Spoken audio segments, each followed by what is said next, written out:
ஆனா நமக்கு தெரியாது. எங்க போறீங்க? 8 மணிக்கு கிளம்புறார், 9:30 மணிக்கு ரூஹு பிரிய போகுது. இஸ்ராயில் அலைஹிஸ்ஸலாம் வர ஆயத்தம், 1.5 மணித்தியாலம் இருக்குது.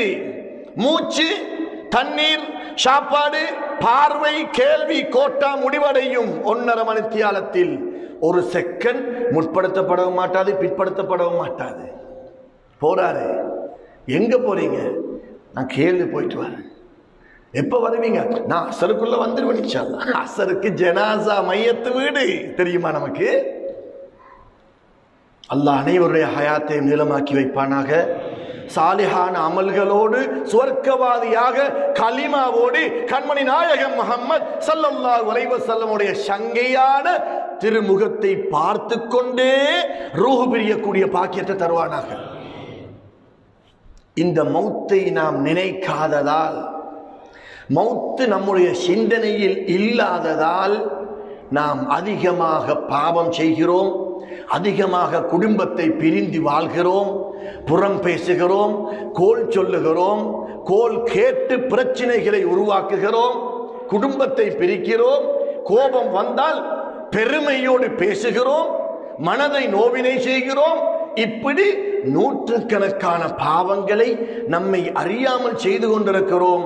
ஆனால் 5 வக்து தொழுது கொள்கிறோம், தஹஜ்ஜத்துக்கு எழும்பிக் கொள்கிறோம், ஜிக்ர் ஸலவாத்தை ஓதிக்கொள்கிறோம், நேரம் கிடைத்தால் குர்ஆனை ஓதுகிறோம், ஸலவாத்தை அதிகமாக ஓதுகிறோம், நற்குணத்தோடு நடக்கிறோம்.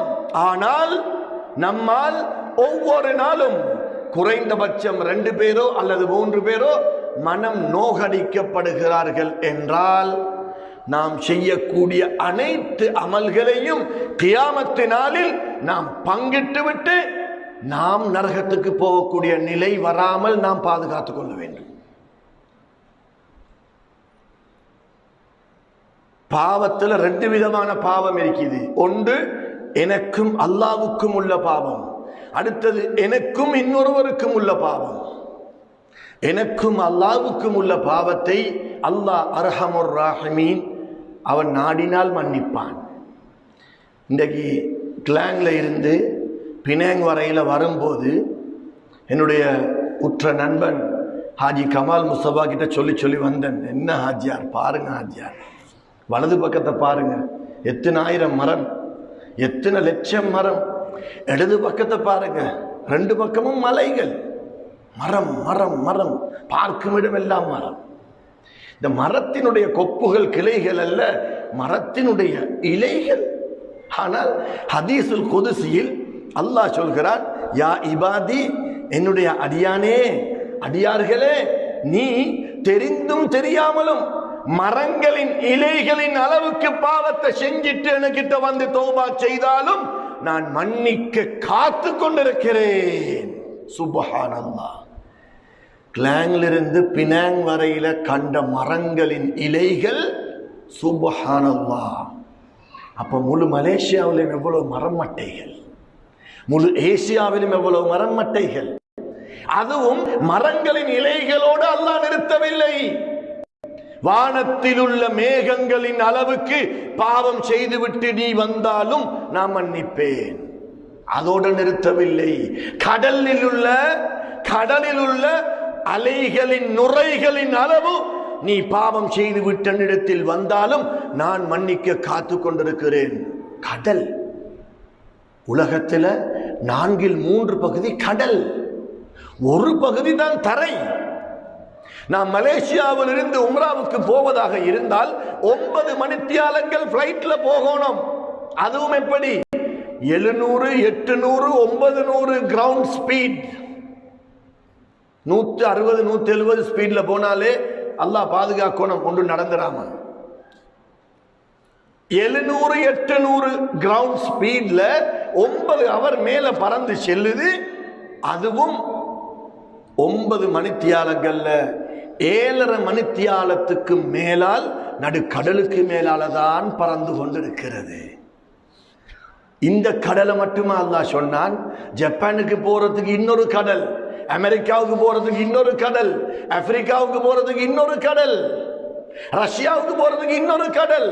அனைத்து கடலிலும் கடலை படைத்த நாள்ல இருந்து கியாமத்து நாள் வரையில் எவ்வளவு நுரைகள் அந்த அலைகளில் இருக்குமோ அந்த நுரைகளின் அளவுக்கு நீ பாவம் செஞ்சிட்டன கிட்டவா, ஏற்றுக்கொள்ளு. இனிமேல் செய்ய மாட்டேன் என்று நீ ஒத்துக்கொள், நான் உன்னை மன்னிக்கிறேன். எப்படி இரக்கம்! அதோட நிப்பாட்டினானா அல்லாஹ், பூமியில் உள்ள மண்களின் எண்ணிக்கை அளவு நீ பாவம் செய்தாலும் அனைத்துமே மனிதனுடைய சிந்தனைக்கு அப்பாற்பட்டது. பியாண்ட் திங்கிங், யோசிக்க முடியாது. மண் என்னலாமா? மண், கடல் நுரை, மேகம், மரங்களின் இலைகள், நாளையும் சொல்லி முடிச்சான். எவ்வளவு பாவம் செஞ்சாலும் என்னை நினைத்து சரண்டராகி இனிமேல் செய்ய மாட்டேன் என்ற நியத்தோடு நீ வந்தால் நான் உன்னை மன்னிப்பேன், சுவர்க்கத்தை தருவேன் என்று அல்லாஹ் சொல்கிறான். ஆனால் நான் இன்னொருவரை நோவித்து விட்டு, இன்னொருவருடைய கல்வை முறித்துவிட்டு, இன்னொருவருடைய மனதை உடைத்துவிட்டு, மானத்தை வாங்கிவிட்டு, சபையில் எல்லோருடைய முன்னிலையிலும் ஏசி துன்புறுத்தி கல்வை உடைத்து தகர்த்த பின்பு நான் ஒருத்தர் மனசை நோவிச்சேன்னு வச்சுக்கொள்ளுங்க. இதே நான் லைலத்துல் கத்ர் இரவில், அது வெள்ளிக்கிழமையாக இருந்தாலும் தஹஜ்ஜுடைய நேரத்தில் இஹ்ராமை அணிந்தவனாக வுதுவோடு காபத்துல்லாவுக்கு முன்னிலையில் 1-2 சிறப்பா ஹஜருல் அஸ்வத் கல்லை முத்தமிட்டு கொண்டு அல்லாஹ் கிட்ட மன்னிப்பு கேட்டாலும் அல்லாஹ் என் பக்கம் ஏறிட்டும் பார்க்க மாட்டான். நான் யார்ட மனதை நோகடிச்சேனோ அவர்கிட்ட போய் மன்னிப்பு கேட்டு அவர் மன்னிக்காத வரையில். இதைத்தான் ஸல்லல்லாஹு அலைஹி வஸல்லம் சொன்னார்கள். உலகத்தில் ஆகப்பெரிய நஷ்டவாளி யாருன்னு தெரியுமா? மிகப்பெரிய நஷ்டவாளி சஹாபாக்கள் சொன்னாங்க, வீடு வாசல் இல்லாதவர், திர்ஹம்கள் இல்லாதவர், தீனார் இல்லாதவர், சொத்து செல்வம் இல்லாதவர், காணி பூமி இல்லாதவர் இல்லை. உலகத்தில் மிகப்பெரிய நஷ்டவாளி யார் தெரியுமா? கியாமத்து நாள்ல மலை அளவு நன்மைகளோடு வருவார்.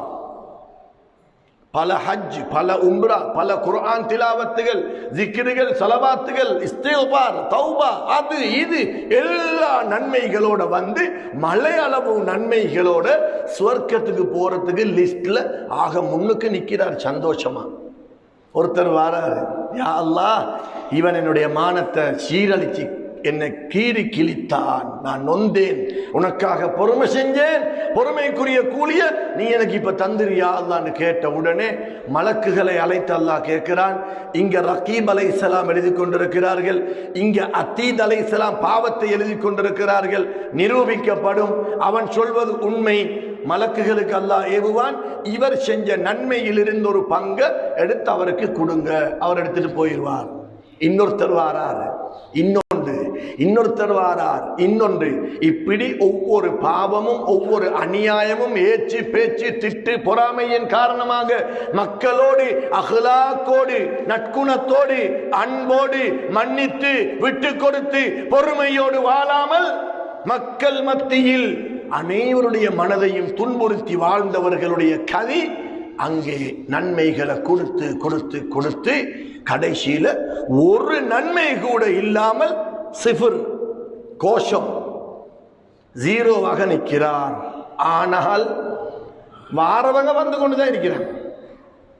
இங்க ஜீரோ, செஞ்ச அமல் ஒன்றுமே கிடையாது, அனைத்தையும் பங்கீடு செய்யப்பட்டு விட்டது, ஜீரோ. ஆனா ஆள் வருது, யா அல்லாஹ், இவன் எனக்கிட்ட கடனுக்கு காசு எடுத்தான், வேணுமென்று தரவில்லை. முடியாமல் போறது வேற விஷயம், வேண்டுமென்று தரவில்லை. கதறி கதறி கேட்டும் வசதி ஏற்பட்டும் வேண்டுமென்று தரவில்லை. என்னுடைய காணியை பிடித்தான், என்னுடைய பூமியில் ஒரு பகுதியை பிடித்தான், என்னை ஏசினான், திட்டினான், பதுவ செய்தான். மறுபடியும் வந்து கொண்டிருக்கிறார்கள், கொடுப்பதற்கொன்றும் இல்லை. அல்லாஹ் சொல்லுவான், வரக்கூடியவர்களுடைய பாவத்தை இவன் தலையில போட்டுட்டு போங்க. ஸல்லல்லாஹு அலைஹி வஸல்லம் என்ன சொன்னாங்க? நஷ்டவாளி யார் தெரியுமா? மலை அளவு நன்மையோடு வந்தவர் மலை அளவு பாவத்தை சுமந்து கொண்டிருக்கிறார். மலக்குகளிடத்தில் அல்லாஹ் சொல்லுவான், இவனை கொண்டு போய் நரகத்துல போட்டுருங்க என்று கண்மணி நாயகம் முஹம்மது ஸல்லல்லாஹு அலைஹி வஸல்லம் அவர்கள் சொன்னார்கள். எனவே நம்முடைய குடும்பம், அம்மாவுடைய குடும்பம், அத்தாவுடைய குடும்பம், கணவனுடைய குடும்பம், மனைவியுடைய குடும்பம், அண்டை வீட்டார்கள், சொந்தக்காரர்கள், நண்பர்கள், இவர்களோடு வாழ்வது ரொம்ப ஜாக்கிரதையாக இருக்கணும். அரஃபாவுல ஸல்லல்லாஹு அலைஹி வஸல்லம் அவர்கள் ஹிஜ்ரி 10ல அரஃபாவுல இஹ்ராமோடு சஹாபாக்களுக்கு பல உபதேசம் செய்தார்கள். அதில் ஒன்று, யாருடைய மானத்தையும் வாங்கிறாதங்க, யாரையும் ஏச வேண்டாம், யாரை பத்தியும் தப்பு தப்பாக பேச வேண்டாம். நான் நல்லவனா என்பதை முதல்ல பார்க்கணும். நான் ஒரு வலியுல்லாவா என்பதை பார்க்கணும். நான் தவறு செய்யாதவனா என்று பார்க்கணும். ஒவ்வொருவரும் இந்த இடத்தில் கண்ணை பொத்திக்கொண்டு, கண்ணை மூடிக்கொண்டு, தனது நெஞ்சில கையை வைத்து ஒரு 5 நிமிடங்கள் என்னுடைய 20-25 வயதிலிருந்து இன்று வரையில் நான் செய்த பாவங்கள் என்ன என்று ஒரு மூலையில் இருந்து சிந்தித்தால் நான் யார் என்பதை நான் அறிவேன். மன் அரஃப நஃப்ஸஹு ஃபகத் அரஃப ரப்பஹ். யார் தன்னை அறிவானோ அவன் தான் ரப்பை அறிவான். முதலில் நான் யார் என்றதை அறியணும். நான் யார் என்றதை முதல்ல அறியணும். அதனால நாம் பிறந்துட்டோம், மனிதனாக வாழ்ந்து கொண்டிருக்கிறோம். நமக்கென்று அல்லாஹ் பரீட்சைகளை வைத்திருக்கிறான், மௌத்தை வைத்திருக்கிறான்.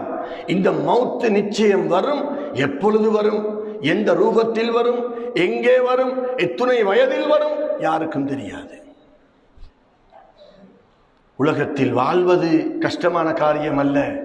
வாழ்ந்து மக்களுடைய மனதை வென்று அனைவருடைய துஆ பரக்கத்துகளோட வாழ்வது ரொம்ப கடினம். காபத்துல்லாஹுவை உடைத்து தகர்ப்பதற்கு சமன் ஒரு மூமினுடைய கல்வை நோவினை செய்வது. காபத்துல்லாவை கட்டி எழுப்புவதற்கு சமன் ஒரு மூமினுடைய கல்வை சந்தோஷப்படுத்துவது. நான் அடிக்கடி சொல்லக்கூடிய விடயம் என்ன தெரியுமா? ஒருவர் தொழுது விட்டு துஆ கேட்கிறார், அந்த துஆ கபூல்.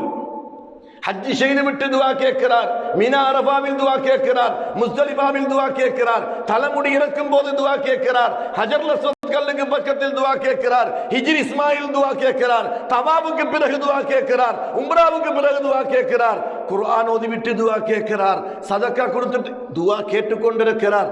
அனைத்து துஆக்களும் கபூல் நிச்சயம். ஹதீஸில் ஆதாரம் இருக்குது. ஆனால் அல்லாஹு தஆலா உடனடியாக அந்த செகண்டிலே பதில் அளித்து உடனே கபூலாக்கக்கூடிய ஒரு அமல் இருக்கிறது. என்ன அமல் தெரியுமா? இன்னொரு கல்பை சந்தோஷப்படுத்தி விட்டு கேட்கக்கூடிய துஆ.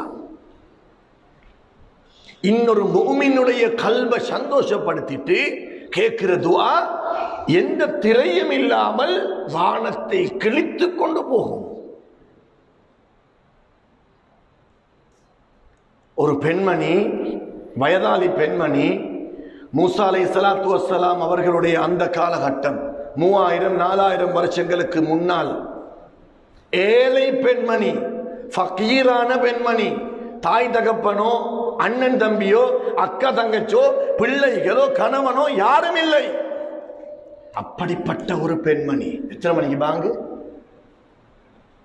40க்கா? அப்படிப்பட்ட ஒரு பெண்மணி குளிரான காலத்தில் ஒரு அரண்மனை, ஒரு மாளிகைக்கு பக்கத்திலே வந்து, ராஜாவுடைய மாளிகை இருக்கிறது. அந்த மாளிகைக்கு பக்கத்தில் வந்தா செக்யூரிட்டின்னு சொல்லுவோமே, ஒருத்தர் ராஜாவுடைய மாளிகைக்கு பக்கத்தில் வாசல்ல நிற்கிறார். அவர்கிட்ட இந்த தாயார், இந்த கிழவி பொம்பளை வந்து சொல்றாங்க, நான் ஒரு ஏழை, நான் ஒரு ஃபகீர், பல நாட்களாக நான் சாப்பிடவில்லை, பல நாட்களாக குடிக்கவில்லை, யாரும் என்னை கண்ணியப்படுத்துவதும் இல்லை, எனக்கு தங்க வசதி கிடையாது, வீடு கிடையாது. நான் இந்த மாளிகைக்கு பக்கத்தில் கொஞ்சம் நிழலாக இருக்குது, இந்த நிழலுக்கு பக்கத்தில் சிறிய ஒரு குடிசையை கட்டிக்கொள்ள எனக்கு அனுமதி தாரீங்களான்னு கேட்கிறார். செக்யூரிட்டி கொஞ்சம் கல்பு இலகியவர். அவர் பார்க்கிறார், ராஜா ஊர்வலம் போயிருக்கிறாரு, அவர் வாரத்துக்கு பல மாசம் போகும். சரி சரி பரவாயில்லைன்னு அவரும் சில கம்புகள் தடிகள் அது இதெல்லாம் எடுத்துட்டு வந்து ஓலைகள் எல்லாம் எடுத்து சின்ன குடிசையை ஒன்றை கட்டுவதற்கு துணையாக இருந்து ஒரு குடிசையை கட்டி கொடுத்தார். இந்த கிழவி பொம்பளை என்ன செய்து அவனுக்கு துவா செய்து விட்டு, செக்யூரிட்டிக்கு துவா செய்து விட்டு, பாங்க சொல்ல போறாங்களா,